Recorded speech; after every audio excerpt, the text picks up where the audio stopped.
ఒక వస్తువుని మంచికి వాడచ్చు, చెడుకి వాడచ్చు. కూరగాయల్ని కొయ్యొచ్చు కత్తితో, పీకలు కొయ్యొచ్చు.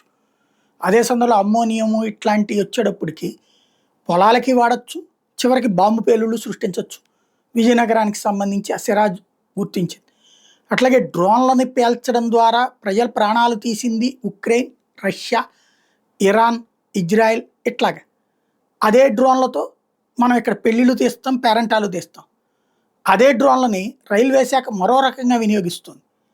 డ్రోన్ల ద్వారా రైళ్ల క్లీనింగ్ ఇప్పుడు ఏమవుతున్నది అంటే రైళ్ల క్లీనింగ్కి మనుషులు పెడతారు, ఈ అవుట్ సోర్సింగ్ ఏజెన్సీలకు ఇస్తారు.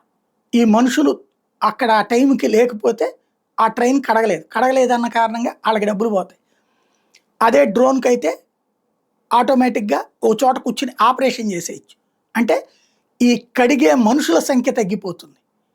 ఆ ఖర్చుతో డ్రోన్ల మీద పెట్టేస్తున్నారు. ఇప్పుడు ఏమైపోయిందంటే పనిచేసే వాళ్ళ సంఖ్య తగ్గిపోతుంది భారతదేశంలో. దాంతో ఇప్పుడు ఈ మిషనరీ ఇప్పటికే మనకి ఇళ్ళకు కూడా రోబోస్ వాడుతున్నారు కదా, అట్లాంటి సిచ్యువేషనే జరుగుతున్నటువంటి పరిస్థితి.